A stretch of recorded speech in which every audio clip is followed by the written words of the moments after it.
Hello engineers. तो कैसे हैं आप सभी लोग। आई होप आपने हमारे प्रीवियस लेक्चर देख लिए होंगे और अभी तक तुमने पढ़ाई स्टार्ट कर दी होगी, ऐसा मुझे लग रहा है।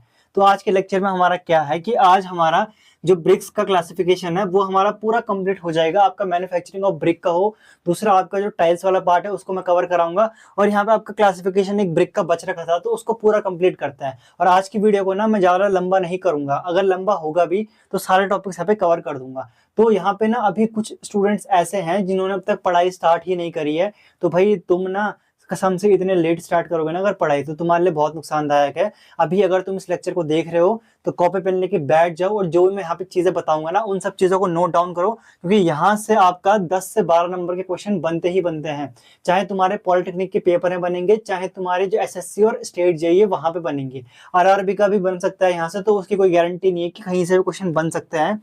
तो कॉपी पेन लेके बैठ जाओ और सब चीजों को नोट डाउन करो। और यहाँ पे क्या है कि मैंने ना लास्ट 2 वीडियोस में आपका कोट ऑफ द डे कहा था, तो आज का भी मेरे पास एक कोट ऑफ द डे बहुत बढ़िया कोट है वो, तो मैं आपको बताना चाहूँ। तो पहले मैं इंग्लिश में से आपको बताता हूँ, फिर मैं उसे हिंदी में समझाता हूँ।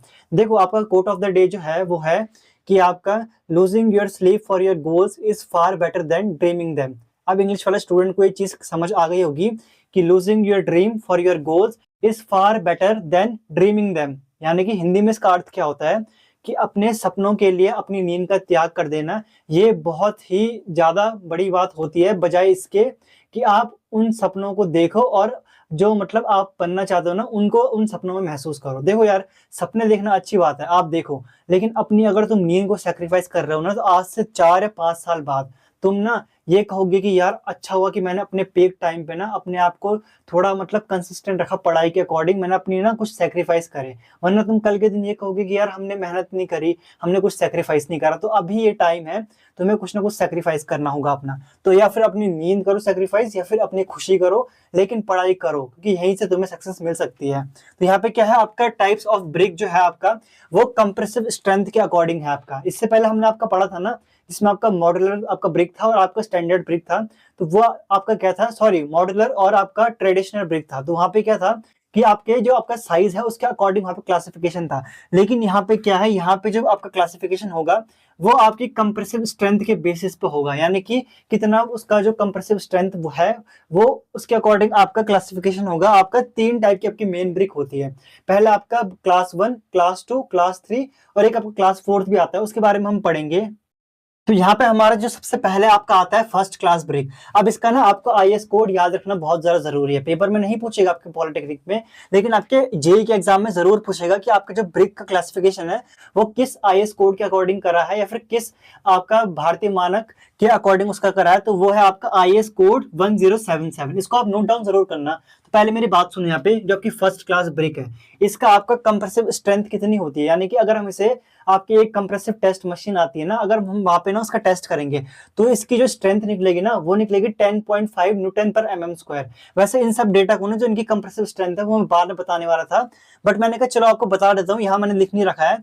तो जो इसकी ना कंप्रेसिव स्ट्रेंथ होती है आपकी फर्स्ट क्लास ब्रिक की, इसको आप नोट डाउन कर लो। मैं इसको यहाँ पे लिखा नहीं है मैंने कि उनकी क्या उसकी क्या होती है, 10.5 न्यूटन पर एमएम स्क्वायर होती है आपकी फर्स्ट क्लास ब्रिक की। अब यहाँ पे पॉइंट लिखे हुए थे, यहाँ पे पॉइंट को हम समझते हैं। देखो यहाँ पे bricks should be proper in size, यानी कि जो आपकी फर्स्ट क्लास ब्रिक होती है ना वो आपकी प्रॉपर शेप की होती है या फिर कहो प्रॉपर साइज की होती है। जो आपका स्टैंडर्ड साइज है 19 बाई 9 सेंटीमीटर, उतना आपका स्टैंडर्ड साइज की या फिर प्रॉपर इन साइज की होनी चाहिए वो। दूसरा पॉइंट क्या लिखा हुआ है यहाँ पे कि ब्रिक अर्थ जो होती है ना, यानी कि हमें जो मिट्टी से हम जो ईंट बनाते हैं उसे हम ब्रिक अर्थ कहते हैं, should be free from pebbles, यानी कि कंकड़, और वेजिटेटिव मटेरियल या फिर कहो आपका ऑर्गेनिक मटेरियल। तो उनसे आपकी ना जो आपकी ब्रिक है उसके अंदर कुछ भी नहीं होना चाहिए, पेबल्स और वेजिटेटिव मैटर। इसके अलावा आपकी कोई भी ऑर्गेनिक कंपाउंड है ना तो वो भी नहीं होनी चाहिए, इस चीज का आप ध्यान रखना। इसके अलावा थर्ड पॉइंट क्या है यहाँ पे, the texture of brick should be homogeneous, यानी कि आपका जो टेक्सचर होता है किसी भी ब्रिक का, अब टेक्सचर यार इतना तो आपको पता होगा ना, जो आपका सरफेस होता है उसको उसके ऊपर जो आपका टेक्सचर होता है वो होमोजीनियस होना चाहिए। ऐसा नहीं है कि कहीं पे ईंट आपकी बहुत ज्यादा स्मूथ है और कहीं पे बहुत ज्यादा रफ है, एक समान टेक्सचर होना चाहिए उसका। ये मैंने आपको बता दिया है। The dry weight of first class brick, dry weight पता क्या होता है, मतलब उसने ना कोई भी मॉइस्चर उसके अंदर प्रेजेंट नहीं है तो वो उसको आपका ड्राई वेट कहेंगे। तो जो आपकी ब्रिक का ड्राई वेट होता है या फिर कहो जो उसका वेट होता है जब आप उसे साइड से लाते हो तो उसका वेट कितना होना चाहिए, 2.75 से लेकर 3 kg तक। मैं ये नहीं कह रहा हूँ कि आपको ये डेटा याद रखना है, लेकिन ना कॉम्पिटिटिव में पूछता है ये डेटा सारा कि फर्स्ट क्लास ब्रिक का आप मान के चलो कि यहाँ पे पूछ लेगा कि आपका इसकी कितनी कंप्रेसिव स्ट्रेंथ होती है या फिर इसका जो वेट होता है ड्राई वेट वो कितना होता है। तो आपको ये चीजें याद तो होनी चाहिए ना। तो यहाँ पे इसलिए मैंने ये सब चीजें लिखी हुई है यहाँ पे। अब यहाँ पे एक और पॉइंट क्या लिखा हुआ है, the brick should be have proper red colour, यानी कि आपकी जो फर्स्ट क्लास ब्रिक होती है उनका प्रॉपर लाल रंग होता है। ढंग से सुनो जो मैं यहाँ पे कह रहा हूँ, एक एक चीज को यहाँ पे समझने की कोशिश करो। अब देखो जो हमारे घर में ईंट इस्तेमाल होती है ना, उनका प्रॉपर रेड कभी नहीं होता है। मैं आपको बताऊं सच अगर, तो जितने भी हम आपका कंस्ट्रक्शन देखते हैं ना घर के आसपास, तो वहाँ पे क्लास सेकंड या फिर थर्ड जो ब्रिक्स होती है उनका इस्तेमाल होता है। क्लास वन की ब्रिक ना मैंने शायद मुश्किल से कहीं देखी होगी जहाँ पे आपकी क्लास फर्स्ट की ब्रिक आपकी इस्तेमाल होती है घर वगैरह बनाने में, क्योंकि वो थोड़ा कॉस्टली भी आएगी यार। यहाँ पे खुद देखो ना, उसका प्रॉपर साइज वगैरह होना चाहिए, उसकी प्रॉपर मतलब उसकी 10.5 न्यूटन पर एमएम स्क्वायर की कंप्रेसिव स्ट्रेंथ होनी चाहिए, उसका वेट, उसका कलर, सब चीज एकदम प्रॉपर होगा। तो यार उसमें थोड़ा ज्यादा कॉस्ट भी तो लगेगी, ये भी तो देखो। तो यहाँ पे एक लास्ट पॉइंट क्या रखा है कि if two bricks are struck together, यहाँ पे स्ट्रक नया वर्ड आया है, इसका मतलब क्या है। देखो जैसे कि मैं आपको एग्जांपल समझाता हूँ। मान लो ये आपकी दो ईंटें हैं, ये आपकी एक ईंट है और ये आपकी दूसरी ईंट है। जब आप इन्हें आपस में टकराओगे, मतलब यहाँ पे आप इन्हें आपस में ना ऐसे टकराओगे ना, तो यहाँ पे क्या होगा, वही लिखा हुआ आगे, with each other they should produce metallic ringing sound, यानी कि आपको एक मेटेलिक रिंगिंग साउंड आएगी। जैसे कि आपका लोहा की आवाज नहीं आती है जब वो बजता है एक टाइप से, वैसे आपको साउंड आएगी जब आप एक दो फर्स्ट क्लास ब्रिक को आपस में टकराओगे। अब एक और एडिशनल पॉइंट मैं आपको यहाँ पे बताना चाहूंगा, वो यहाँ पे जगह नहीं थी तो मैंने आपको बताया नहीं है, वहां पे लिखा नहीं है, लेकिन मैं आपको बता देता हूँ कि अगर आप किसी ईंट को या फिर किसी फर्स्ट क्लास ब्रिक को अगर आप 1.5 मीटर की हाइट से गिराते हो, 1.5 मीटर की हाइट से अगर आप उसे ड्रॉप करते हो, तो उसके दो टुकड़े नहीं होने चाहिए। ये फर्स्ट क्लास ब्रिक की निशानियां होती है, जितना मैंने यहाँ पे बताया ना ये सारी है। देखो पहला क्या है, प्रॉपर साइज होना चाहिए उसका, मतलब कोई भी उसके अंदर पेबल्स या फिर वेजिटेटिव मैटर नहीं होना चाहिए। वो होमोजीनियस आपका सरफेस टेक्सचर होना चाहिए, उसका होमोजीनियस होना चाहिए। इसके अलावा क्या है, उसका ड्राई वेट कितना होना चाहिए, 2.75 से लेकर 3 kg तक। इसके अलावा क्या है, आपका प्रॉपर रेड कलर होना चाहिए। और जब हम दो ईंट को आपस में टकराएंगे फर्स्ट क्लास ब्रिक को, तो वहां पे मेटालिक रिंगिंग साउंड आएगा। ज्यादा मुश्किल नहीं है यार। आप ना, मैं आपको 7-8 पॉइंट इसलिए बताए ना यहाँ पे, क्योंकि जब पेपर में आएगा तो आपको 7-8 मत लिख के आना, लेकिन यार कम से कम 5-6 तो लिख के आना, ये 4-5 ही लिख के आना, उसके तो नंबर मिलेंगे। तो यहाँ पे इसीलिए मैं जितने ज्यादा आपको पढ़ा रहा हूँ ना, यहाँ पे कोशिश करो कि इन सब चीजों का आप नोट डाउन करो और यहाँ पे ना उन चीजों का आप रिवाइज करो, तभी जाके आपको एग्जाम में अच्छे नंबर मिलेंगे, इसकी गारंटी मैं लेता हूँ, ठीक है। और ये मेरा पूरा काम है कि आपको अच्छे नंबर दिलाना है। तो यहाँ पे जितने भी पॉइंट्स हैं उन सबको नोट डाउन कर लेना, और IS कोड जो आपका 1077 है इसको भी लिख देना कि ये आपका क्लासिफिकेशन होता है आपका ब्रिक का। यहाँ पर फर्स्ट क्लास ब्रिक का नहीं है ये IS कोड, इतना याद रखना। ये जो ब्रिक का क्लासिफिकेशन हम करते हैं ना, तो इसके अकॉर्डिंग करते हैं। और यहाँ पे ना 2 पॉइंट एक्स्ट्रा याद रखना कि इसकी जो कंप्रेसिव स्ट्रेंथ होती है फर्स्ट क्लास ब्रिक की, वो 10.5 न्यूटन पर एमएम स्क्वायर होती है। या फिर आपका एक और पॉइंट यहाँ पे क्या है कि अगर हम उसे 1.5 मीटर की हाइट से गिराएंगे तो उसके दो टुकड़े नहीं होने चाहिए, किसके, फर्स्ट क्लास ब्रिक के। तो आप चाहे तो वीडियो को पॉज करके इन सब चीजों को नोट डाउन करो, या तो फिर इसका आप स्क्रीनशॉट ले लो। अब हमारा यहाँ पे क्या है कि हमारे दो क्लासिफिकेशन और है आपके ब्रिक्स की, जो कि आपकी कौन सी है, सेकंड क्लास ब्रिक और थर्ड क्लास ब्रिक। देखो इनमें ना ज्यादा कुछ ऐसा डिफिकल्टी नहीं होगा आपको समझने में, क्योंकि मैं आपको आसान भाषा में समझा रहा हूँ, इजी लैंग्वेज में समझा रहा हूँ सारा। तो देखो फर्स्ट क्लास ब्रिक हमारी क्या होती है, मतलब मिनिमम स्पेसिफिकेशन हमारी ऐसी होती है कि हमें, मतलब मैक्सिमम केस में हमें जो चाहिए होता है बड़े कंस्ट्रक्शन के लिए, वो हमें फर्स्ट क्लास ब्रिक चाहिए होता है। लेकिन जैसे कि सेकंड क्लास ब्रिक और थर्ड क्लास ब्रिक है ना, ज्यादातर केसेस में मैं आपको बता रहा हूँ, अगर आपके आसपास कोई कंस्ट्रक्शन आप देखोगे ना, तो वहाँ पे सेकंड और थर्ड क्लास ब्रिक ही इस्तेमाल होती है, क्योंकि वो थोड़ा कॉस्टली कम पड़ती है। फर्स्ट क्लास जो होती है वो बहुत ज्यादा कॉस्टली होती है, इसलिए उसे ना हम, जैसे कि आपके बड़े बड़े प्रोजेक्ट वगैरह होते हैं गवर्नमेंट के, वहां पे हम उसे इस्तेमाल करते हैं। तो यहाँ पे हम थोड़ा इन ब्रिक्स के बारे में पढ़ लेते हैं। अब यहाँ पे क्या लिखा हुआ है कि सेकंड क्लास ब्रिक के बारे में क्या लिखा हुआ है कि यहाँ पे when two bricks are struck together. मैंने आपको स्ट्रक का मतलब क्या समझाया था, स्ट्रक का मतलब है जब आपस में टकराते हैं तो वो कैसे आवाज प्रोड्यूस करेंगे, they produce a metallic sound. इससे पहले वाले में क्या था, फर्स्ट क्लास ब्रिक में क्या था कि वहां पे मेटेलिक रिंगिंग साउंड था, और यहाँ पे क्या है, सिर्फ मेटेलिक साउंड है। मेटेलिक रिंगिंग का मतलब क्या है, जो मेटल की आवाज आपको आएगी ना, वो रिंग होगी, मतलब बहुत ज्यादा, मतलब थोड़ा एक टाइप से, मतलब मान लो कि गूंजेगी, वो थोड़ा एको टाइप की होगी। लेकिन यहाँ पे सिर्फ सिंपल मेटल की साउंड आएगी। दूसरा पॉइंट क्या है कि these bricks have dull red colour, वहां पे क्या था कि एकदम ब्राइट रेड कलर था, और यहाँ पे क्या है एकदम डल रेड कलर होगा। इतना आपको ध्यान रखना है। इसकी कंप्रेसिव स्ट्रेंथ क्या है कि किससे कम नहीं होनी चाहिए, 7 न्यूटन पर mm² से कम नहीं होनी चाहिए। यानी कि यहाँ पे आप देख रहे होंगे ना, मैं यहाँ पे एक बार आपको ना समझा देता हूँ। ये आपका क्या है कि मतलब ग्रेटर देन, कि मतलब आपकी कंप्रेसिव स्ट्रेंथ होगी 7 न्यूटन पर mm² से कम होगी। लेकिन अगर यहाँ पे हम इसको ऐसे कट कर दें, कट करने से इसका मतलब क्या है कि मतलब जो आपकी कंप्रेसिव स्ट्रेंथ है वो 7 न्यूटन पर mm² से कम नहीं होनी चाहिए। तो मैं दोबारा नहीं समझाऊंगा ये चीज, या तो फिर आप सिर्फ नोट में लिखना कि compressive strength should not be less than 7 Newton पर mm², किसके लिए, सेकंड क्लास ब्रिक के लिए।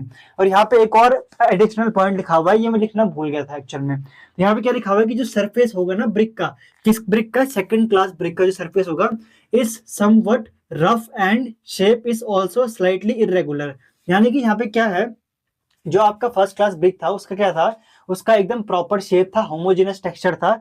लेकिन इसमें क्या है, ये थोड़ा कॉस्टली कम पड़ेगी, मतलब ये थोड़ा सस्ती पड़ेगी। तो इसका जो सरफेस होगा ना वो कहीं कहीं पे मतलब समवट, मतलब कहीं पे आपका रफ हो सकता है, खुरदरा हो सकता है, एकदम स्मूथ टेक्सचर नहीं होगा। और जो उसका शेप होगा ना वो भी थोड़ा सा इरेगुलर होगा, मतलब प्रॉपर शेप का नहीं होगा, थोड़ा सा इरेगुलर होगा। आपको ये मत पूछना कि इरेगुलर क्या होता है, प्रॉपर शेप नहीं होता है, उसी को आपका इरेगुलर कहते हैं। मतलब प्रॉपर ऐसा नहीं कि पूरा प्रॉपर शेप नहीं होगा, थोड़ा बहुत कहीं पे आपकी इरेगुलरिटीज होगी, शेप खराब हो सकता है। अब यहाँ पे थर्ड क्लास ब्रिक है, तो ये मतलब इससे भी थोड़ा कुछ यहाँ पे कमियां होंगी। तो यहाँ पे इसके बारे में हम पढ़ लेते हैं कि थर्ड क्लास ब्रिक क्या होती है। When two bricks are struck, यानी कि जब दो ईंटों को आपस में टकराएंगे तो यहाँ पे डल साउंड मिलेगी आपको, दे प्रोड्यूस डल साउंड, ये मैंने यहाँ पे लिखा हुआ है। दूसरा पॉइंट क्या है, if drop from 1.5 metre height it will break to pieces. यानी कि यार जो आपकी सेकंड क्लास ब्रिक थी ना, इसको जब आप गिराओगे 1.5 मीटर से तो ये नहीं टूटेगी। लेकिन यहाँ पे क्या है, अगर थर्ड क्लास ब्रिक को आप 1.5 मीटर की हाइट से गिराओगे तो वो आपके टुकड़ों में टूट जाएगी। अब कितने टुकड़े होंगे वो एग्जैक्टली आपको ट्राई करना पड़ेगा। तो यहाँ पे क्या लिखा हुआ है, compressive strength should not be less than 3.5 Newton पर mm²। और यहाँ पे आपको एक चीज ध्यान रखनी है कि आपकी जो ये थर्ड क्लास ब्रिक है ना, इसकी जो आपकी मतलब 3.5 न्यूटन पर mm² से कम नहीं होनी चाहिए। और ना मिनिमम आपकी इतनी तो होनी ही चाहिए, किसी भी ब्रिक आपके पास अगर है, अगर उसकी 3.5 न्यूटन पर mm² से कम है कंप्रेसिव स्ट्रेंथ, या फिर कंप्रेसिव स्ट्रेंथ उसके अंदर उतनी नहीं है जितनी ये है यहाँ पे 3.5, इससे कम है, तो वो आपको आप इस्तेमाल नहीं करोगे आप किसी भी कंस्ट्रक्शन वर्क के लिए। इसका आप ध्यान रखना खास तौर पे। तो आई होप यहाँ पे आपको समझ आ गया होगा। अब यहाँ पे पता क्या है, मैं एक साथ ना इनकी कंप्रेसिव स्ट्रेंथ लिखूंगा, आपकी first class, second class, third class और फोर्थ क्लास, और फिर इनका ना वाटर एब्जॉर्प्शन भी लिखूंगा कि मतलब ये कितना पानी एब्जॉर्ब करने चाहिए अपने वेट के अकॉर्डिंग। तो वो सबको हम आगे पढ़ेंगे। इसके बाद आपका लास्ट आता है आपका जो आपका है आपका क्लास फोर्थ की ब्रिक, जिसे हम ओवरबर्न्ड ब्रिक कहते हैं, और थोड़ा सा उसके बारे में पढ़ेंगे हम। तो पहले आप इसको आप नोट डाउन करो, या तो फिर वीडियो को पॉज करके आप स्क्रीनशॉट ले लो इसका। यहाँ पे आपका जो आपका क्लासिफिकेशन ऑफ ब्रिक था उसमें आपके दो और इंपॉर्टेंट टर्म्स है, इनको आप जान लोगे तो बहुत अच्छा है। तो यहाँ पे क्या है कि आपका एक पीला ब्रिक और एक आपका जामा ब्रिक। यहाँ पे ना ये दो आपके ना कॉम्पिटिटिव में कई बार पूछ चुके हैं ये आपका सवाल। तो यहाँ पे ना आपको जो जामा ब्रिक है वो तो आपकी बुक में भी दे रखा है, तो इसके बारे में पढ़ना बहुत ज्यादा इंपॉर्टेंट है। वैसे दोनों दे रखा है बट हम दोनों के बारे में पढ़ते हैं। तो पहला आता है आपका पीला ब्रिक। पीला ब्रिक, इसके नाम पे मत जाना कि इसका नाम पीला है तो यहाँ पे ब्रिक जो होगी उसको येलो कलर की होगी, ऐसा कुछ नहीं है। जो पीला ब्रिक होता है वो क्या होती है, लेस बर्न्ट ब्रिक्स, यानी कि वो कम जली हुई या फिर कम पकी हुई जो ईंटें होती है ना उसको आपका पीला ब्रिक्स कहते हैं। यहाँ पे लिख भी रखा है आर कॉल्ड पीला ब्रिक। ये आपका पॉइंट क्लियर होगा कि पीला ब्रिक कौन सी ब्रिक होती है। They are used for obtaining pozzolanic material by grinding process. Grinding process की हेल्प से हम क्या करते हैं, इन ब्रिक्स से आप पोजोलानिक मटेरियल को आप प्राप्त करते हैं। अब आप कहोगे मुझसे कि सर आपका पोजोलानिक मटेरियल क्या होता है। तो देखो यार, पोजोलानिक मटेरियल मैं अगर आपको कहूं तो जिसमें आपका सिलिका और एल्यूमिना होता है। ये आपसे ना कई बार एग्जामिनर पूछ सकता है, नहीं तो वाइवा प्रैक्टिकल में या फिर आपके कॉलेज के टीचर आपसे कभी पूछ सकते हैं कि पोजोलानिक मटेरियल क्या होता है। तो सिंपल सी बात है, जिस पे आपका सबसे ज्यादा एल्यूमिना और सिलिका की मात्रा होती है उन्हीं को आपका पोजोलानिक मटेरियल कहते हैं। और आपका ना आजकल बहुत ज्यादा जो आपकी सीमेंट चल रही है, जैसे कि अंबुजा सीमेंट हो गया, आपका बांगर सीमेंट हो गया, ये सब आपके पीपीसी बेस्ड होते हैं, यानी कि पोर्टलैंड पोजोलानिक आपका सीमेंट, इनके अंदर सबके अंदर पोजोलानिक मटेरियल होता है। और अब आप ये कहेंगे कि यार पोजोलानिक मटेरियल होता क्यों है इनके अंदर, क्योंकि देखो सीमेंट के अंदर जब आप पोजोलानिक मटेरियल को डालते हो ना तो उसकी स्ट्रेंथ बहुत ज्यादा बढ़ जाती है। और इसका मैं आपको एग्जांपल दूं, पोज़ोलानिक मटेरियल कौन सा है आपका, आपने कभी वॉल्केनिक ऐश की नाम सुना है, वॉल्केनिक ऐश, या फिर जो आपका जो ऐश होता है या फिर जो आप राख होती है ना, ड्राई ड्राई कहो या फिर फ्लाई ऐश कहो, उसको क्या करते हैं जब आप ना अपने सीमेंट में मिक्स करते हो, और सीमेंट में वो पहले से मिक्स होता है जब उसकी मैन्युफैक्चरिंग होती है, या फिर स्पेसिफिक सीमेंट ऐसे बने होते हैं। फ्लाई ऐश बेस्ड सीमेंट आपका अलग टाइप है, एक पीपीसी आपका अलग टाइप है, पोज़ोलानिक पोर्टलैंड आपका सीमेंट, इनके बारे में आप आगे पढ़ोगे। लेकिन आप सिंपल सा ये समझो कि पोज़ोलानिक मटेरियल मतलब क्या होता है, ये ना जो आपका कंक्रीट है उसकी स्ट्रेंथ को बढ़ा देता है जब सीमेंट के साथ मिक्स होता है, पोज़ोलाना मटेरियल जो होता है, सिंपल सा। और पोज़ोलानिक मटेरियल में कौन से आते हैं आपके, जिनके अंदर एल्यूमिना और सिलिका प्रेजेंट होते हैं। और एग्जांपल के लिए आप कोई भी आपका फ्लाई ऐश हो गया या फिर वॉल्केनिक ऐश या फिर वॉल्केनिक जो राख होती है ना, उसका एग्जांपल दे सकते हो। तो यहाँ पे ना इसके बाद आपका जामा ब्रिक आता है। यहाँ पे जामा ब्रिक को आपको समझने की जरूरत है कि यहाँ पे क्या लिखा हुआ, ओवर बर्न्ड ब्रिक, यानी कि यहाँ पे क्या था, जो लेस बर्न्ड ब्रिक थी या फिर कम जली हुई ईंटें थी, उनको आपका क्या कहते हैं, पीला ब्रिक कहते हैं। तो जो ज्यादा जली हुई ब्रिक होगी या फिर ज्यादा पकी हुई ब्रिक होगी, उनको आपका जामा ब्रिक कहेंगे। इसको आपका ओवर बर्न्ड ब्रिक भी कहेंगे। और ये आपका जो क्लासिफिकेशन था ना आपके ब्रिक का कंप्रेसिव स्ट्रेंथ के अकॉर्डिंग, यहाँ पे इसका ये चौथा टाइप आएगा। देखो ये ना आपके कंप्रेसिव स्ट्रेंथ के अकॉर्डिंग कोई टाइप नहीं है, क्यों, क्योंकि यहाँ पे लेस बर्न्ड ब्रिक है, तो मतलब ये अच्छे से पकी हुई नहीं है। और जब आप इन पे ना अपनी जो कंप्रेसिव जो आपकी टेस्ट मशीन होती है ना वहां पे रखोगे, तो ये पहले ही फेल हो जाएगी। तो इसका कोई मतलब ही नहीं है इसको आपका क्लासिफिकेशन में इंक्लूड करने का। तो जामा ब्रिक क्या होती है, आपकी बहुत ही ज्यादा पकी हुई ब्रिक होती है with irregular shape and dark colour. यानी कि आपका सीधी सीधी बात है, अगर कोई चीज जल जाती है, जैसे कि सब्जी आपकी जल जाती है एकदम आपकी काले दिखती है, तो वैसे ही जब आपकी ईंट ज्यादा जली हुई होगी ना, तो वो आपको बहुत डार्क कलर के दिखेगी, यही यहाँ पे लिखा हुआ है। और इसका इरेगुलर शेप होगा। देखो आपका जो थर्ड क्लास की जो ब्रिक थी ना, उसका भी इरेगुलर शेप होगा, सेकंड का थोड़ा कम होगा, फर्स्ट का बिल्कुल इरेगुलर नहीं होगा। तो यहाँ पे ऐसे ऐसे क्लासिफिकेशन बढ़ता रहेगा आपका।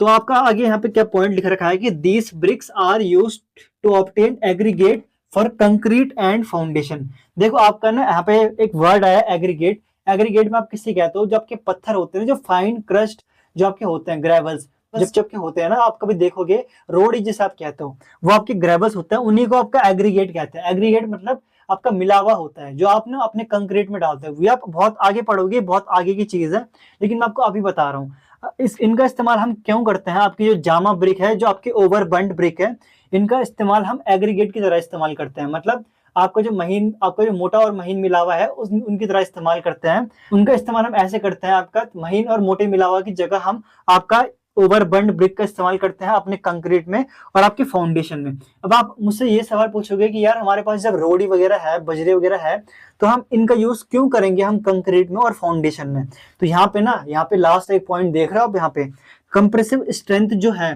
वो 25 से 40 न्यूटन पर mm स्क्वायर है। हाईएस्ट जो इसकी कंप्रेसिव स्ट्रेंथ है ना चारों ब्रिक्स में से, सबसे ज्यादा हाईएस्ट इसकी है। मतलब आप मान के चलो क्लास फर्स्ट की जो ब्रिक थी ना, उसकी 10.5 न्यूटन पर mm स्क्वायर थी, क्लास सेकंड की 7.0 न्यूटन, और इसकी थर्ड क्लास की क्या थी 3.5। यहाँ पे देखो 25 से 40 के बीच, मतलब सबसे हाईएस्ट है। लेकिन इसको हम इस्तेमाल नहीं करते फर्स्ट क्लास की तरह, क्योंकि यहाँ पे ये बहुत ज्यादा ओवरबर्न्ड होती है। तो आप ये चीज समझ गए कि इनकी कंप्रेसिव स्ट्रेंथ बहुत ज्यादा होती है, इसीलिए हम इनको कंक्रीट और फाउंडेशन में इस्तेमाल करते हैं। फाउंडेशन मतलब किसी चीज की आप नींव बना रहे हो ना, तो अगर नींव मजबूत होगी तभी तो पूरा ढांचा वहां पर टिका रहेगा। तो इसलिए आपको पढ़ना बहुत ज्यादा इंपॉर्टेंट है। अब इनके बाद क्या है, कुछ इंपॉर्टेंट पॉइंट्स है मैं आपको बताऊंगा, और ना यहाँ पे कुछ आपका जो मतलब वाटर अब्जॉर्प्शन कैपेसिटी कितनी होनी चाहिए कौन से ब्रिक की, वो भी आपको बताऊंगा, और उनकी कंप्रेसिव स्ट्रेंथ ना साथ में लिख के बताऊंगा। तो पहले आप इन चीजों को ना नोट डाउन जरूर करो यार, पेपर में बहुत सारी बार पूछा गया है, और पॉलिटेक्निक के एग्जाम में तो पूछा ही गया है कि आपका क्लासिफिकेशन ऑफ ब्रिक क्या है। ये अगर आपको यहाँ से ना अच्छे नंबर स्कोर करने हैं, तो ये सब आपको नोट डाउन करना है और को रिवाइज करना है। तो वीडियो को पॉज करके स्क्रीनशॉट लो या फिर इसको आप नोट डाउन करो। अब यहाँ पे आपका हमने क्लासिफिकेशन ऑफ ब्रिक तो पढ़ लिया था आपके कंप्रेसिव स्ट्रेंथ के अकॉर्डिंग, लेकिन यहाँ पे आपका कुछ इंपॉर्टेंट पॉइंट बचा हुआ है। उसके बाद में आपका ना जो चारों ब्रिक्स हैं उनका मैं आपको वाटर एब्जॉर्प्शन कैपेसिटी और यहाँ पे ना उनकी कंप्रेसिव स्ट्रेंथ बता दूंगा। लेकिन यहाँ पे इंपॉर्टेंट नोट है, तो यहाँ पे इन 6 नोट जो है ना पे बता रखे मैंने 6 पॉइंट, इनको आप जरूर से नोट डाउन करना, क्योंकि यहाँ से ना 1-2 क्वेश्चन तो ऐसे हैं कि कॉलेज में पूछ सकता है, लेकिन इनमें से 6 के 6 क्वेश्चन ऐसे है ना जो आपके एसएससी या फिर स्टेट जेईई में यहाँ से पूछे जा चुके हैं। तो आपको इन सबका पता होना चाहिए। देखो यहाँ पे इंपॉर्टेंट नोट है, तो यहाँ पे पहला पॉइंट यहाँ पे क्या लिखा हुआ है in the dimension of first class brick, यानी कि जो फर्स्ट क्लास ब्रिक की डायमेंशन होगी, आपको ये मत पूछना कि डायमेंशन क्या होता है। डायमेंशन मतलब लेंथ, ब्रेथ या फिर डेप्थ और हाइट। तो उन जो आपकी डायमेंशन होगी ना, उसका टॉलरेंस कितना होगा। टॉलरेंस यहाँ पे नया वर्ड आपका आ रखा है। टॉलरेंस मतलब वो कितना चेंज हो सकता है, मतलब कितना उसका डिफॉर्म हो सकता है या फिर कितना उसमें थोड़ा बदलाव आ सकता है। तो वो +-3 mm से ज्यादा नहीं होना चाहिए। यानी कि या तो वो 3 mm ज्यादा हो सकता है या तो फिर वो 3 mm कम हो सकता है। यानी कि मान के चलो अगर उसका डायमेंशन आ रहा है आपका आपका मान के चलो अगर उसका डायमेंशन आ रहा है 20 सेंटीमीटर, तो वो +-3 mm हो सकता है। यानी कि 20 सेंटीमीटर में +3 mm हो सकता है या फिर 20 सेंटीमीटर में -3 mm हो सकता है, लेकिन उससे ज्यादा नहीं हो सकता। यहाँ पे ये लिख रखा है कि आपका जो टॉलरेंस है ना, वो +-3 mm हो सकता है, मतलब 3 mm ज्यादा हो सकता है, कम हो सकता है, उससे ज्यादा नहीं होना चाहिए। किसके लिए? फर्स्ट क्लास ब्रिक के लिए। वैसे ही सेकंड क्लास ब्रिक के लिए आपका जो टॉलरेंस है, टॉलरेंस मतलब उसका जो कितना बदलाव उसमें आ सकता है, चेंज इन शेप का, तो वो कितना है? +-5 mm, यानी कि +-5 mm से ज्यादा नहीं होना चाहिए। ये जो यहाँ पे सिंबल देख रहे हो ना, मतलब 5 mm से ज्यादा, और अगर हम इसे ऐसे कट कर देंगे तो मतलब +-5 mm से ज्यादा नहीं होना चाहिए आपका कौन? टॉलरेंस। तो यही इस सिंबल का मतलब होता है। वैसे मैंने पहले भी समझा चुका हूँ आपको, लेकिन आपको फिर से रिपीट कराना मेरा मतलब, मेरे को लगता है कि मेरे को रिपीट कराना इन चीजों को, क्योंकि स्टूडेंट यहाँ पे भूल जाते हैं बात। तो यहाँ पे आपका थर्ड जो पॉइंट यहाँ पे है वो क्या है? पीला एंड जामा ब्रिक। इससे पहले हमने जस्ट पढ़ा था ना, एक आपकी कौन सी होती है, आपकी जो कम जली हुई ईंट होती है, और एक आपकी होती है overburned brick. Are not used in masonry work. Masonry work मतलब कहीं पे भी अगर आप काम वगैरह करा रहे हो ना, तो चिनाई वगैरह के लिए या फिर आप दीवार वगैरह बनाने के लिए आप इनका इस्तेमाल नहीं करते हो। किनका? पीला एंड जामा ब्रिक। ये आपका ना कुछ नहीं तो आपका कॉम्पिटेटिव मतलब पूछेगा ही पॉइंट, कॉलेज में ना ही पूछेगा ये पॉइंट यार, लेकिन कॉम्पिटेटिव में जरूर पूछेगा। इसको आप नोट डाउन करो। अगर किसी कंप्रेसिव स्ट्रेंथ जो है एक ब्रिक की, वो 3.5 MPa से कम है, यानी कि 3.5 Nm/mm²। देखो मैं आपको एक चीज बताता हूँ। अभी यहाँ पे MPa आ रखा है, यानी कि मेगा पास्कल आ रखा है। यहाँ पे मैं एक नोट लिखता हूँ कि जो आपका जैसे कि 1 Nm/mm² होता है ना, 1 Nm/mm² होता है, वो 1 MPa के बराबर होता है। यहाँ पे ये जो पॉइंट यहाँ पे लिखा हुआ है ना, इसको आप चाहो तो इसको आप नोट डाउन कर सकते हो। देखो मुझे तो ये चीज पहले से पता है, लेकिन आपको बताना बहुत ज्यादा इंपॉर्टेंट है, क्योंकि अगर कभी एमसीक्यूज में आता है और आप सोच रहे हो यार हमने तो Nm/mm² पढ़ा था और यहाँ पे मेगा पास्कल में दे रखा है, तो हम कैसे करेंगे? तो सिंपल सा है, 1 Nm/mm² का मतलब होता है 1 मेगा पास्कल।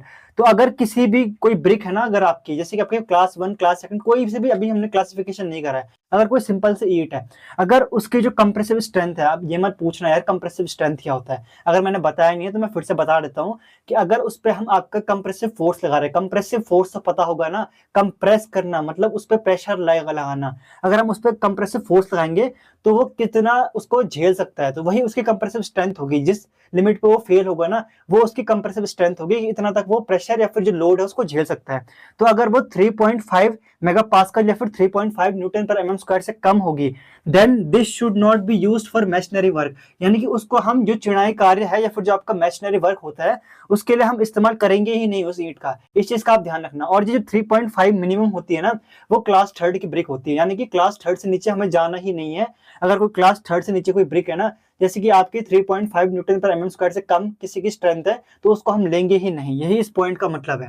अब यहाँ पे पांचवा पॉइंट क्या है कि आपका 1 मीटर क्यूब में कितनी नंबर ऑफ ब्रिक्स होती है? 500 नंबर ऑफ ब्रिक्स। देखो ये आपका जनरल क्वेश्चन है, कभी एग्जामिनर पूछ सकता है आपसे कॉलेज में कि 1 मीटर क्यूब में ना आपके कितने नंबर ऑफ ब्रिक्स होंगे, तो आपकी 500 नंबर ऑफ ब्रिक्स होंगे। ये मेरा मुझे लगा आपको बताना चाहिए, क्योंकि किसी स्टूडेंट को ना शायद ही ये याद होगा। और यहाँ पे लिख रखा है कि इन गुड ब्रिक, यानी कि जो एक अच्छी ईंट जो होती है ना, उसमें लाइम की परसेंट जो होती है वो 5% से ज्यादा नहीं होनी चाहिए। यहाँ पे सिंबल देख लो क्या बना रखा है मैंने, ये इसका मतलब क्या है कि 5% से ज्यादा होनी चाहिए। लेकिन ये जो यहाँ पे ऐसे मैंने स्लैश मारा है ना, इसका मतलब है कि 5% से ज्यादा नहीं होनी चाहिए लाइम की मात्रा। अब ये मत बोलना कि मैंने लाइम का पढ़ाया नहीं, इससे पहले मैंने लाइम का पूरा पढ़ाया था कि लाइम अगर ज्यादा मात्रा में होगा तो क्या होगा और वो किसके लिए रिस्पॉन्सिबल होता है। तो यहाँ पे ना आप चाहो तो इसको आप जरूर से नोट डाउन करो, या तो फिर वीडियो को पॉज करके इसका आप स्क्रीनशॉट ले लो।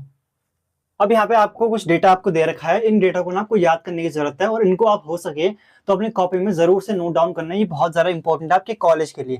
ये जो पहला वाला आप देख रहे हो ना, यहाँ पे वाटर एब्जॉर्प्शन बाय ब्रिक, यानी कि जितना आपके ब्रिक पानी एब्जॉर्ब कर सकती है, वो कितना अब्जॉर्ब करना चाहिए। आपकी कोई क्लास की ब्रिक है ना, जैसे कि फर्स्ट क्लास ब्रिक हो गया, क्लास सेकंड ब्रिक हो गया, तो उनका यहाँ पे दे रखा है यहाँ पे डाटा। तो यहाँ पे क्या है कि यहाँ पे नॉट मोर देन, यानी कि यहाँ पे कुछ परसेंटेज दे रखी है ना कि इससे ज्यादा आपकी क्लास 1 या फिर क्लास 2 या फिर क्लास 3 की ब्रिक पानी एब्जॉर्ब नहीं करनी चाहिए। और ये ड्राई वेट क्या है, मतलब अगर उनका ड्राई वेट मान लो आपका 10 केजी है, तो 10 केजी का 20% लगा लोगे, वो कितना पानी एब्जॉर्ब करना चाहिए। तो ये यहाँ पे ऐसा दे रखा है। तो यहाँ पे वाटर एब्जॉर्प्शन दे रखा है, क्लास 1 ब्रिक का कितना है, not more than 20% of its dry weight, यानी कि अगर उसका ड्राई वेट है तो उसके ड्राई वेट का 20% पानी एब्जॉर्ब करना चाहिए, उससे ज्यादा नहीं करना चाहिए आपका क्लास 1 ब्रिक।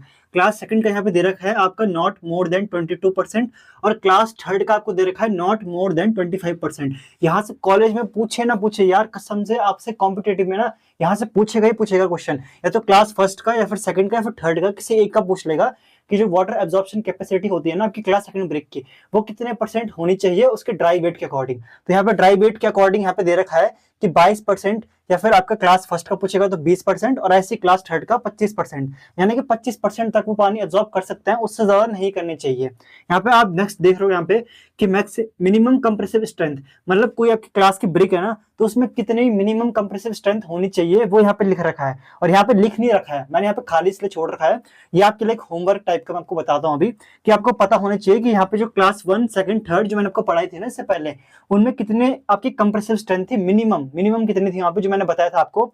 तो क्लास फर्स्ट का कितना था आपको याद है कुछ 10.5, यानी कि 10.5 न्यूटन पर एमएम स्क्वायर। मुझे याद हो गई तो आपको कैसे नहीं हो सकती यार याद, इतनी बार जब इसे रिवाइज करोगे ना आप तो आपको अपने आप याद होगी।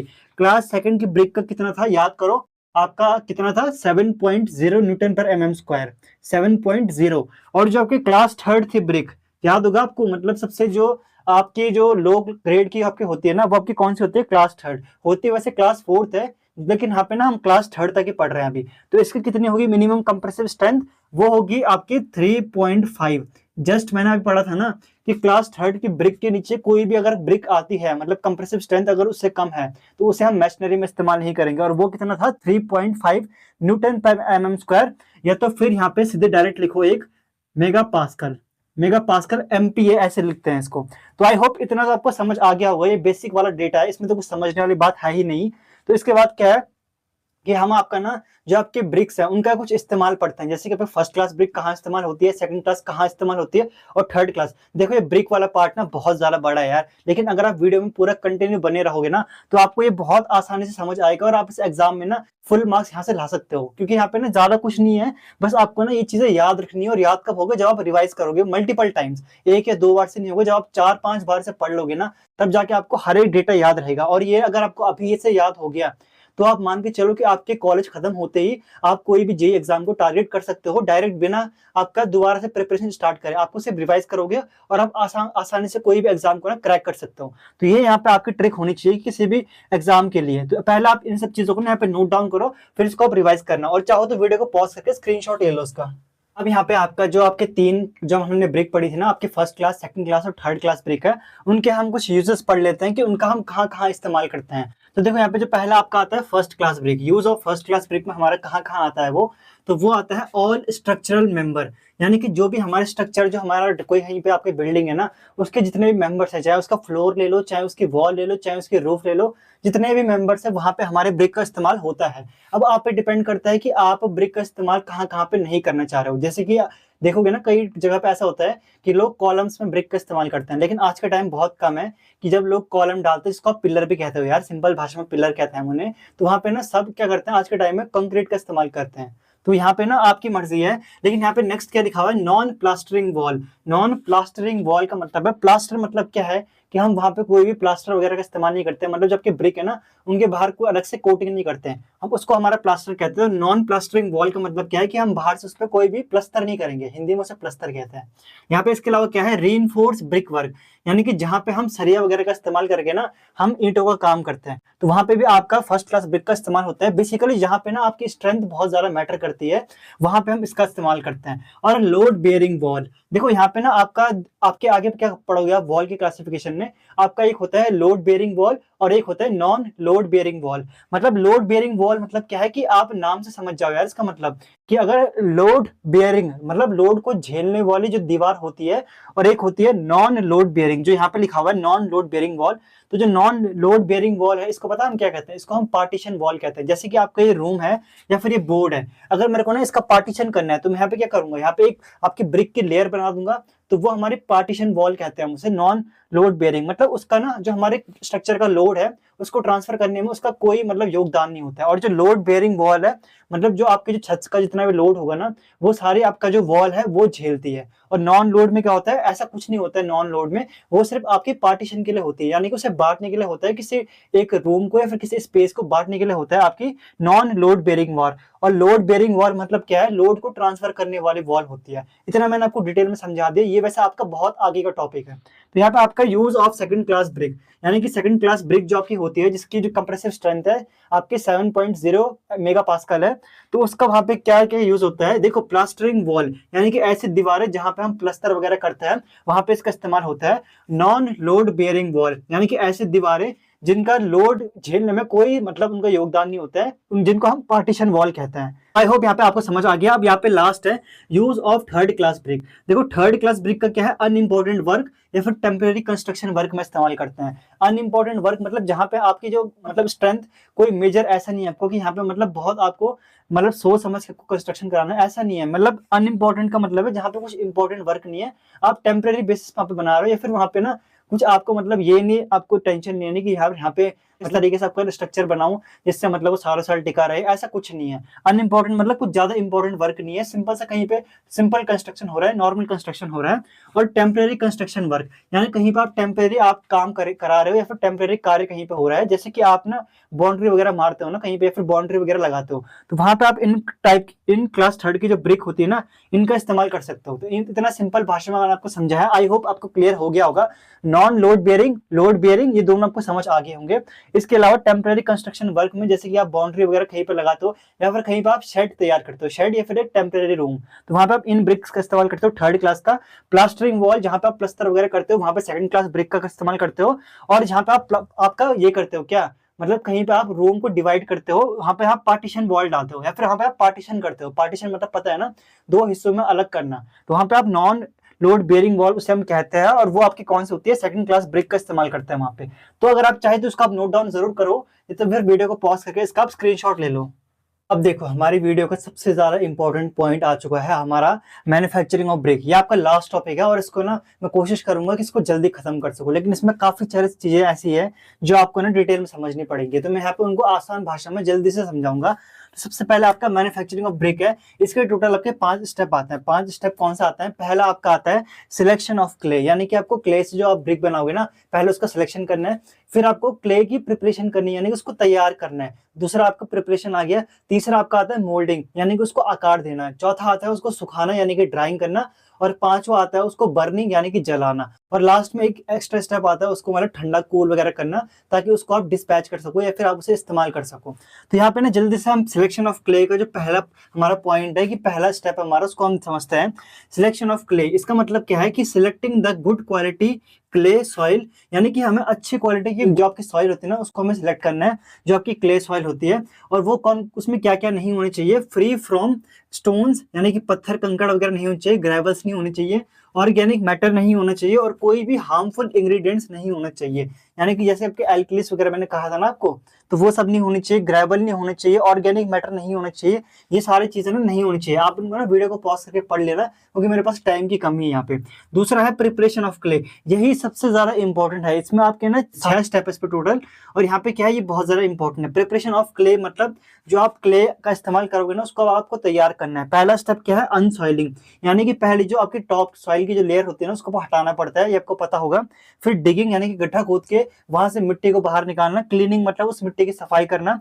वेदरिंग मतलब उस मिट्टी को सुखाना। उसके बाद ब्लेंडिंग मतलब उसमें अगर कोई चीज की कमी है तो उसको आपको मिक्स करना वहां पे। और टेम्परिंग मतलब उसको ना फिर मतलब एक तरीके से आप उसको एकदम मिक्स करना सारे इंग्रेडिएंट्स को। तो यहाँ पे जो 6 प्रोसेस है ना, या फिर 6 स्टेप है आपके क्ले प्रिपरेशन के, तो इनको हम समझते हैं।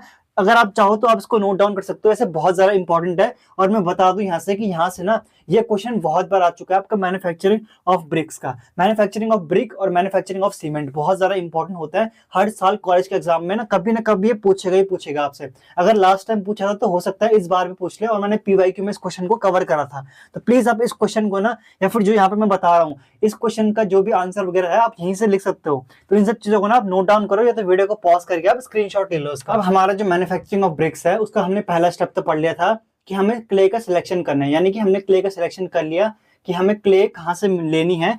अब यहाँ पे जो आपका प्रिपरेशन ऑफ क्ले है, यानी कि अब क्ले को बनाने की तैयारी है, तो क्ले को पहले हम निकालेंगे, तो उसके बारे में हम सारा यहाँ पे डिस्कस करेंगे। तो यहाँ पे मैंने लिखा है मैन्युफैक्चरिंग ऑफ ब्रिक्स में ना ये आपका दूसरा स्टेप है कि हम क्ले की तैयारी करेंगे, प्रिपरेशन ऑफ क्ले। तो उसके बारे में हम जल्दी से पढ़ लेते हैं। उसके टोटल यहाँ पे 6 स्टेप्स हैं, तो अभी मैंने यहाँ पे 3 लिखे हुए हैं। तो पहला आपका आता है अनसॉइलिंग। मैंने इससे पहले आपको बताया था ना कि अनसॉइलिंग क्या करेंगे, हम जो आपके सॉइल की टॉप लेयर है उसको हम हटाएंगे। तो कितना हटाएंगे वो यहाँ पे लिख रखा है कि first remove the soil up to 200 mm, यानी कि 200 mm को आप सेंटीमीटर में कन्वर्ट कर लेना, आप देख लेना कितना आएगा। वैसे आपका 20 सेंटीमीटर आएगा। तो हम पहले आपकी जो सॉइल है ना उसकी जो आपकी टॉप तक की 20 सेंटीमीटर की लेयर है ना उसको हम पहले हटाएंगे।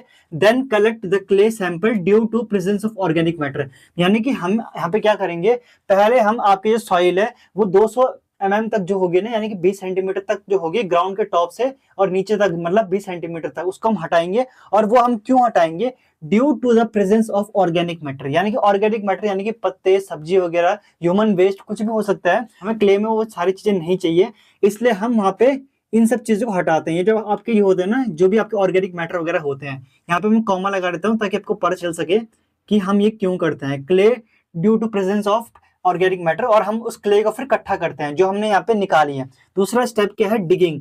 डिगिंग मतलब क्या है कि आपने पहले टॉप लेयर तो हटा दी सॉइल की, अब आप वहां पे क्या करोगे, गड्ढा खोदोगे। और गड्ढा कितना खोदोगे, सॉइल इज डग आउट, यानी कि सॉइल जो आपकी मिट्टी है ना, क्ले है, उसको बाहर निकालते हैं। And throw over the ground, यानी कि उसे आप ग्राउंड में फेंकते हो। जैसे कि आप गड्ढा खोदते हो ना, तो जो मिट्टी होती है वो नीचे से ऊपर आती है, तो उसको आप ग्राउंड में फेंकते हो। Level up to 600 mm to 1200 mm, यानी कि आप क्या करते हो, कहीं पे ना पहले आपने लेयर हटा दी, उसके बाद आप डिगिंग करोगे यानी कि गड्ढा खोदोगे, तो 600 mm यानी कि 60 सेंटीमीटर से 1200 mm यानी कि 120 सेंटीमीटर तक आप जो है ना वो गड्ढा को खोदोगे। मतलब इसके बीच आप उस जो सॉइल है उसको निकालोगे, और जो आप गड्ढा खोदोगे ना वहां से जो मिट्टी निकलेगी उनसे आप 600 mm से लेकर 1200 mm तक का ढेर लगाओगे। और वही ढेर जो होगा ना आपके जो क्ले का होगा उसको आप आगे इस्तेमाल करोगे। यहाँ पे तीसरा पॉइंट क्या लिखा हुआ है, क्लीनिंग, यानी कि आपने जो आपने मिट्टी निकाली है, जो आपने गड्ढे खोद के निकाली है मिट्टी, उसकी अब आप सफाई करोगे। सफाई कैसे, this is the process of removing stones, pebbles, organic matter etcetera.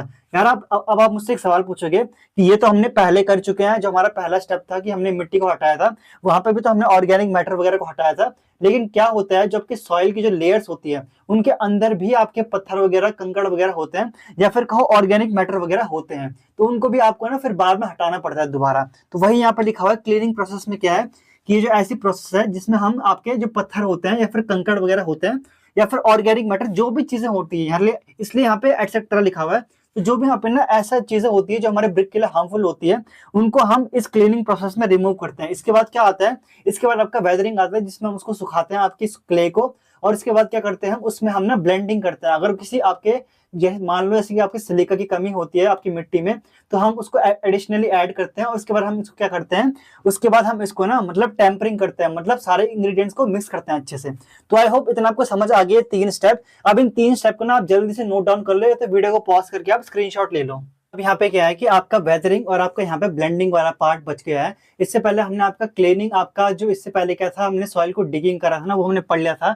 तो वेदरिंग में क्या है, हम जल्दी से इसको समझते हैं। तो वेदरिंग मतलब क्या है, आप रॉक से इसको मतलब वो मत करना, मतलब रॉक से इसको मत समझना कि वेदरिंग मतलब क्या है कि यहाँ पे कुछ टूट रहा है। वेदरिंग में ना इसका मतलब डिफरेंट है। जैसे कि आपका केमिस्ट्री में क्या होता है, फिजिक्स में क्या होता है, जो आपका कैथोड और एनोड होता है ना, वो दोनों अलग होता है। केमिस्ट्री में जैसे कैथोड को पॉजिटिव कहते हैं, लेकिन आपका फिजिक्स में उसे नेगेटिव कहते हैं, ऐसा होता है आपका। तो यहाँ पे भी ना आपका सेम क्या है कि आपका जो वेदरिंग है ना वो आपका रॉक्स के केस में अलग होता है जिससे सॉइल बनती है, लेकिन यहाँ पे हमारा थोड़ा डिफरेंट है वेदरिंग। तो यहाँ पे क्या लिखा हुआ है कि when clay sample are expose to the atmosphere for few weeks so that the soil becomes well seasoned. अब यहाँ पे ना मैं इसका मतलब समझाता हूँ पहले कि मतलब जबकि वेदरिंग है वो एक ऐसी प्रोसेस है जिसमें हम क्या करते हैं, जो आपकी क्ले सैंपल जो हमने लिया है ना, हमने जो आपका सफाई वगैरह कर दी है, जो हमने गड्ढे से निकाल के उनकी फिर पेबल्स वगैरह हटाए, तो उस सैंपल को हम क्या करते हैं, ओपन एटमोसफेयर में रखते हैं, मतलब खुले वातावरण में से रखते हैं कई हफ्तों तक, ताकि जो आपकी सॉइल है ना वो क्या हो जाए, soil becomes well season. Well season का मतलब क्या, देखो सीजनिंग एक टर्म आपका ना टिम्बर वाले पार्ट में पढ़ोगे आप, जो आगे चैप्टर नंबर 5 है, तो वहां पर सीजनिंग का मतलब क्या होता है कि आपको जो मॉइस्चर कंटेंट है उसको रिमूव करना होता है आपका सीजनिंग। तो यहाँ पे क्या है कि वेल सीजन का मतलब क्या है, या तो फिर इतना सीजन आपको करना है उस सॉइल को कि उसका जो मॉइस्चर कंटेंट है वो काफी हद तक कम हो जाए, या फिर फुल्ली सीजन। फुल्ली सीजन का मतलब क्या है कि जितना भी मॉइस्चर कंटेंट है वो सारा ही उड़ा दो आप, मतलब सारा ही आप वहां से सॉइल से हटा दो, तो उसको आपका वेदरिंग कहते हैं। वेदरिंग मतलब जो यहाँ पे इसका मतलब क्या है कि वेदरिंग का मतलब क्या है कि आप ना जो आपकी सॉइल है जो आपको मिली है ना, जिसकी आपने सफाई करी है, उसका आप जो मॉइस्चर कंटेंट है या तो उसको काफी हद तक कम कर दो, पूरा कम मत करो, या तो फिर उसको आपका फुल्ली सीजन कर दो, यानी कि सारा मॉइस्चर कंटेंट उड़ा दो। इतना बेसिक में समझा रहा हूँ, प्लीज इस चीज को आप दोबारा समझो। अगर समझ नहीं आता है तो वीडियो को दोबारा बैक जाके सुनो जो मैंने कहा यहाँ पे। एक और पॉइंट यहाँ पे क्या लिखा हुआ है, ड्यू टू दिस प्रोसेस, यानी कि जो सीजनिंग की प्रोसेस होती है या फिर जो वेदरिंग की प्रोसेस होती है ना, properties of brick like plasticity and strength improves. यानी कि हम जो वेदरिंग करते हैं ना, इससे क्या असर पड़ता है हमारी ईंटों पे, आपकी जो प्रॉपर्टीज होती है ना ब्रिक की, जैसे कि प्लास्टिसिटी, यानी कि हम ब्रिक्स को जो किसी भी शेप में ढाल सकते हैं, और जो उनकी स्ट्रेंथ होती है या फिर जो उनकी सामर्थ्य होता है वो उनका बढ़ जाता है, बहुत ज्यादा बढ़ जाता है, इंप्रूव्स यानी कि बहुत ज्यादा सुधर जाता है, वो यहाँ पे लिखा हुआ है। इसके बाद जो हमारा पांचवा स्टेप आता है वो है ब्लेंडिंग। अब देखो ये स्टेप ना ऐसा है नहीं कि ये आपको जरूरी है, लेकिन बुक में दे रखा है तो आपको बताता हूं मैं। ब्लेंडिंग में क्या होता है, जैसे कि आपकी सॉइल है, आपको लग रहा है इसमें सिलिका या फिर एल्यूमिना की मात्रा कम है, तो आप कुछ ऐसा करोगे ना यहाँ से उसकी जो एल्यूमिना और सिलिका की मात्रा है वो बढ़ जाए। तो यहाँ पे क्या है कि आपका जो ब्लेंडिंग है ना, यहाँ पे हम पहले इसको पढ़ते हैं आफ्टर वेदरिंग, यानी कि वेदरिंग करने के बाद यहाँ पे क्या है, अगर if there is any need of ingredient, यानी कि आपकी मिट्टी में कोई भी इंग्रेडिएंट की अगर आवश्यकता है, it can be mixed by spray process. देखो स्प्रे प्रोसेस मतलब क्या होती है, जैसे कि आपको ना कभी खाना बनाते हो तो आपको लगता है ना कभी नमक कम है उसमें, तो आप अलग से ना उसके ऊपर से नमक डालते हो ना, तो सेम ऐसा ही होता है स्प्रे प्रोसेस भी यहाँ पे, कि आपकी जो आपकी सॉइल है ना, अगर आपको लग रहा है उसमें कोई इंग्रेडिएंट कम है, जैसे कि एल्यूमिना, सिलिका, आपका आयरन ऑक्साइड कुछ भी कम है, तो आप क्या करोगे, आप उसे ऊपर से स्प्रे करोगे। स्प्रे करने से मेरा मतलब ये नहीं कि आप आयरन ऑक्साइड को या फिर सिलिका को डालोगे, ऐसी मिट्टी जिसके अंदर सिलिका की मात्रा बहुत ज्यादा है उसको आप इसमें मिक्स करोगे, जो आपने क्ले सैंपल लिया है। और क्ले सैंपल आपने कैसे लिया है, आपको पुराने स्टेप्स है ना उनमें आपको समझ आएगा, तो मैंने आपको समझा दिया है। यहाँ पे भी आपका ब्लेंडिंग आपका कंपलसरी नहीं है, अगर ब्लेंडिंग आपको तभी करनी जब आपको इंग्रेडिएंट्स की आवश्यकता होगी ज्यादा मात्रा में, वरना आपको सफिशिएंट अगर मात्रा में अवेलेबल है तो आपको ब्लेंडिंग नहीं करनी है। इसके बाद एक लास्ट स्टेप आता है आपका टेम्परिंग का, फिर आपका प्रिपरेशन ऑफ क्ले जो है वो खत्म हो जाएगा, और इसके बाद ज्यादा लंबा पार्ट नहीं बचेगा। तो आई होप आपको समझ आ गया। अगर समझ आ गया तो वीडियो को पॉज करके इसका स्क्रीनशॉट ले लो, तो फिर इसको आप नोट डाउन कर लो। आपका क्या है कि आपका प्रिपरेशन ऑफ क्ले का लास्ट स्टेप आता है, इसके बाद आपका आधा से ज्यादा आपका जो आपका वो है ना सिलेबस, आधा से ज्यादा आपके जो टॉपिक्स है वो कवर हो चुके हैं। तो यहाँ पर टेम्परिंग के बारे में हम जल्दी से पढ़ लेते हैं। Weathering soil is properly mixed by the process which is known as tempering. यानी कि टेम्परिंग एक ऐसी प्रोसेस है जिसमें आपकी जो आपकी मिक्स है ना आपके सॉइल, उसको हम जो आपके सॉइल है ना उसको हम प्रॉपरली मिक्स करते हैं, उसको आपका टेम्परिंग कहते हैं। यहाँ पे क्या लिखा हुआ है नेक्स्ट पॉइंट, फॉर टेम्परिंग पग मिल आर यूज्ड। अब पग मिल क्या होता है उसको मैं आपको डायग्राम की हेल्प से समझाऊंगा। यहाँ पे क्या लिखा हुआ है नेक्स्ट पॉइंट, 15,000 से 20,000 जो आपकी ब्रिक्स होती है ना वो पग मिल की हेल्प से आपकी बनाई जाती है। अब 15,000 to 20,000 bricks may be prepared using pug mill, यानी कि इसके बीच 15,000 से 20,000 तक जो ईंटें है ना वो बनाई जा सकती है पग मिल की हेल्प से। अब यहाँ पे क्या लिखा हुआ है, फॉर ब्रिक अर्थ 25 से 30% जो पानी होता है उसकी आवश्यकता होती है। अब आप मुझसे एक चीज कहोगे कि यहाँ पे हम जो टेम्परिंग कर रहे हैं ना इसमें हम पानी का यूज कर रहे हैं 25 से 30%, तो हमने वेदरिंग करी ही क्यों। देखो वेदरिंग ऐसा होता है ना, वहां पे आपको मिट्टी को सुखाना पड़ता है अच्छे तरीके से ताकि उसकी स्ट्रेंथ बढ़ सके और उसकी जो प्लास्टिसिटी है ना वो इंप्रूव हो सके। अब लास्ट स्टेप है, तो इसमें क्या करेंगे आप, जो सारे जो आपके सॉइल है ना उसके अंदर जो भी इंग्रेडिएंट्स हैं अगर आपने ऐड करा है ब्लेंडिंग से, तो उनको आप अच्छे तरीके से मिक्स करेंगे पूरी सॉइल को। इसीलिए हम टेम्परिंग का स्टेप करते हैं आपका, और वेदरिंग का भी करते हैं इससे पहले। ये आप समझ गए होंगे। अब पग मिल क्या होता है, देखो पग मिल का ना मैं आपको अगर डायग्राम दिखाऊं, तो ये आपका डायग्राम आपका पग मिल का अगर आपको दिख रहा होगा यहाँ पे ना स्क्रीन पे, तो यहाँ पे आप देखो ये आपका पग मिल का डायग्राम है, लेकिन इसकी हेल्प से आपको कुछ समझ नहीं आएगा, मुझे मालूम है, मेरे को खुद इसकी हेल्प से ना कुछ मतलब बहुत कम समझ आया आपका डायग्राम। बट सिंपल सा ये होता है, पग मिल क्या होता है, उसके अंदर आप अपनी सॉइल को डालते हो और दूसरी तरफ से ना जो आपकी ना सॉइल होती है वो एक टाइप से ना आपके ब्लॉक्स की तरह निकलती है, फिर उसको आप आकार देते हो आगे, उसको आप मोल्डिंग स्टेप में पढ़ेंगे। तो यहाँ पर पग मिल का आपको समझ आ गया। अब जो आपका टेम्परिंग है उसका एक क्लासिफिकेशन है, ज्यादा मुश्किल नहीं है, उसके सिर्फ आपको बता रहा हूँ यहाँ पे कि टेम्परिंग हम किस तरीके से करते हैं। दो मेथड होते हैं आपके टेम्परिंग करने के, एक तो आपका मैनुअल टेम्परिंग, यानी कि आपका जो आपका होता है मैनुअल मेथड हो गया, जिसमें आप क्या करते हो खुद अपने हाथ से, मतलब जो आपकी मिक्सिंग है ना उसको करते हो, यानी कि अपने सॉइल को अच्छी तरीके से मिक्स करते हो खुद अपने हाथों से। या फिर आपका दूसरा है मशीन मेथड, यानी कि इसमें हम मशीन की सहायता लेते हैं। और इसमें क्या होता है, जो आपके पग मिल होता है ना उसमें हम क्या करते हैं, पगिंग करते हैं, एक प्रोसेस होती है पगिंग जो आपकी पग मिल में होती है, उसी से आपका जो आपके अच्छे तरीके से मिक्स होते हैं ना सारे इंग्रेडिएंट्स, वो आपके पग मिल में होते हैं। और आपका जो मैनुअल मेथड है उसको हम नीडिंग कहते हैं, यहाँ पे लिख रखा है मैंने स्पेलिंग KNEADING। तो क्या मैंने कहा यहाँ पे टेम्परिंग करने के दो मेथड्स हैं, या तो मशीन की हेल्प से करो या तो फिर खुद से करो। खुद से कैसे करोगे, आप हाथ से अच्छे से आप अपनी सॉइल को अच्छे से मिक्स करोगे, उसे कॉम्पैक्ट करोगे। और मशीन मेथड में आपको ज्यादा अच्छा है। यहाँ पे क्या होता है, जो आपके पग मिल है जो मैंने आपको डायग्राम दिखाया ना इससे पहले, वो एक उसमें एक प्रोसेस होती है जिसे हम पगिंग कहते हैं। पगिंग में क्या होता है एक्चुअल में, जो आपकी जो जितने भी आपकी सॉइल के जो अच्छे तरीके से ना पार्टिकल्स होते हैं वो अच्छे तरीके से मिक्स हो जाते हैं आपस में। इस मेथड को आपका क्या कहते हैं, पगिंग कहते हैं। और ये बहुत ज्यादा इंपॉर्टेंट है, क्योंकि यहाँ से ना आप एक तरफ देखो आप मशीन से कर रहे हो, एक तरफ आप हैंडमेड कर रहे हो, तो मशीन वाला जो होगा आपको बेटर रिजल्ट देगा। तो आई होप इतना आपको समझ आ गया होगा। पग मिल क्या होता है वो मैंने आपको दिखा दिया डायग्राम की हेल्प से, पर इस पर ज्यादा जोर मत डालो आप, आपको सिर्फ ये समझना है कि टेम्परिंग क्या होता है। और यहाँ पे जो गुड ब्रिक अर्थ होता है ना उसमें 25 से 30% पानी रिक्वायर्ड होता है अभी टेम्परिंग के प्रोसेस में, क्योंकि ना टेम्परिंग में क्या होता है एक तरीके से आप अच्छे से वो सॉइल को मिक्स कर रहे हो। तो आई होप इतना आपको समझ आ गया। अब वीडियो को पॉज करके इसका स्क्रीनशॉट लो या फिर नोट डाउन कर लो। आपका मैन्युफैक्चरिंग ऑफ ब्रिक में आपका जो थर्ड स्टेप आता है आपका मोल्डिंग। इससे पहले क्या था, प्रिपरेशन ऑफ क्ले, कि आप क्ले की प्रिपरेशन कैसे करते हो, उसमें हमने काफी स्टेप पढ़े थे। तो मोल्डिंग मतलब क्या होता है, देखो यहाँ पे आपका यहाँ पे मतलब लिखा हुआ है the process which give the desired shape and size of brick, यानी कि आपका जो ऐसी प्रोसेस होती है आपकी मोल्डिंग, जिसमें क्या होता है आपकी जो ईंट होती है ना उसका डिजायर्ड शेप और साइज, यानी कि उसका आकार और उसका जितना साइज होता है ना वो आपको मिलता है किसकी हेल्प से, आपका मोल्डिंग प्रोसेस की हेल्प से। तो वही यहाँ पे लिख रहा है, आप डेफिनेशन को खुद से पढ़ लेना। अब इसके यहाँ पर टाइप्स है आपके 3 टाइप के होते हैं, और वो किस बेसिस पे होते हैं कि आपने कौन सा मोल्ड इस्तेमाल करा है। मोल्ड मतलब क्या होता है, सांचा, या फिर जैसे आप कहते हो ना, जिससे आप सांचा कहते हो, एक आपका एक स्ट्रक्चर टाइप का होता है जो अंदर से खोखला होता है, उसके अंदर आपने अपनी क्ले को डालते हो और फिर आपका वहां से ब्रिक बनता है, ब्रिक का शेप बनता है, वहां से शेप और साइज वहां से, तो उसको आप सांचा कहते हो on the basis of mould used. तो यहाँ पे ना अगर मैं आपको दिखाऊं तो शायद आपकी बुक में ना मोल्ड का आपको दे रखा होगा कहीं पे, तो मैं आपको डायग्राम दिखाता हूँ। तो देखो यहाँ पे ना अगर आपको बुक में दिख रहा होगा, यहाँ पे देखो आपको ना यहाँ पे 2 मोल्ड दिख रहे हैं, एक आपका है आपका वुडन मोल्ड और एक आपका है स्टील मोल्ड। लेकिन यहाँ पे हमारा एक तीसरा टाइप भी है। यहाँ पे देखो आपका, जब मैं आपको डायग्राम दिखाया वहां पे एक होता है आपका स्टील मोल्डिंग, यानी कि उसमें पूरा आपका स्टील का बना होता है। एक होता है वुडन मोल्डिंग, यानी कि वो पूरा आपका लकड़ी का बना होता है आपका सांचा। और जो तीसरा होता है वो है आपका wooden moulding lined with steel, यानी कि बाहर से तो वो लकड़ी का होगा लेकिन अंदर से जो उसकी बाउंड्री होगी ना, फिर जो लाइनिंग होगी वो आपकी स्टील की बनी होगी, यानी कि मिक्स होगा बना हुआ आपका स्टील और वुड का। एक तो आपका स्टील है, दूसरा आपका वुड है, और तीसरा आपका बाहर से वुडन होगा, अंदर से आपका स्टील होगा। तो ये आपको समझ गए होंगे आप ये पॉइंट। यहाँ पे कुछ 2 पॉइंट यहाँ पे लिखे हुए नोट के फॉर्म में। यहाँ पे जो मोल्ड का साइज होगा वो 10 से 12% ज्यादा होगा किसका, आपकी ईंट के साइज का। यहाँ पे लिखा रखा है कि the mould size is 10 to 12% more than that of size of brick, यानी कि जो आपकी ईंट का साइज होगा ना उससे 10 से 12% ज्यादा होना चाहिए आपके मोल्ड के साइज का। तो मोल्ड का साइज एक्चुअल में कितना बनेगा, अगर 10% मान के चलो, यहाँ पे आपका क्या है कि यहाँ पे आपका 210, यानी कि यहाँ पे आपने 20% ऐड करा, यहाँ पे आपने 90 के साथ 10 ऐड किया और यहाँ पे आपने 10 ऐड किया, तो आपका 100 mm 100 mm एंड 210 mm, यानी कि आपका ये मोल्ड का स्टैंडर्ड साइज है। इसको हो सके तो आप याद कर लेना कि आपका 10 से 12% होता है। तो यहाँ पे अगर आप देखो यहाँ पे क्या है कि इसका स्टैंडर्ड साइज कितना है, 210 इंटू 100 इंटू 100 mm, ये आपका स्टैंडर्ड साइज आपके मोल्ड का।